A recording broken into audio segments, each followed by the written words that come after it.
Maramdaman ng taong bayan ang benepisyong hatid ng agham. Ito ang patuloy na itinutulak ng Department of Science and Technology na hindi lang dapat matapos sa pagkakaroon ng research o innovation bagkus dapat maipakalat ito sa pamamagitan ng commercialization. Ika nga ni Secretary Renato Saludum Jr., what good is a breakthrough if it never breaks through?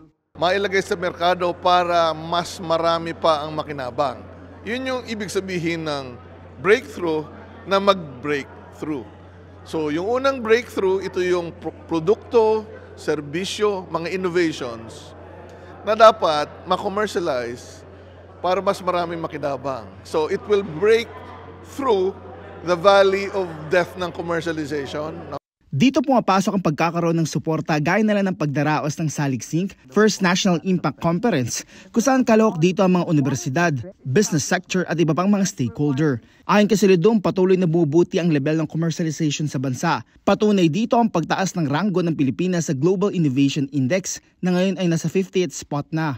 Anya, kinakailangan na pagdating sa proposal stage ay dapat ay may market perspective kung saan nakapaloob dito kung ang naturang innovation ay mura at dekalidad. Bukod dito, mahalaga ang pagkakaroon ng Business Development Officer para maaga pa lang ay makita na ang commercial application nito. Dagdag pa rito na dapat ang Technology Transfer Officer na may mahalagang bahagi sa proseso ay may plantilla position sa mga universidad.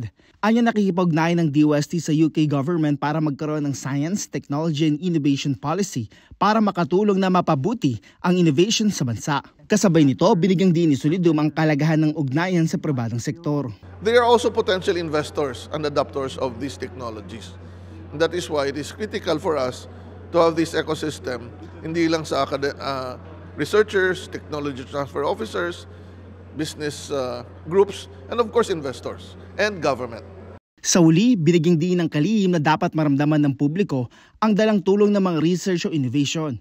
Anya, kinakailangan na ang science and technology ay maisama sa business o negosyo para makatulong sa pag-unlad ng ekonomiya ng bansa, gaya na lang ng paglikha ng trabaho para sa mga Pilipino. Rod Legusad, para sa Pambansang TV sa Bagong Pilipinas.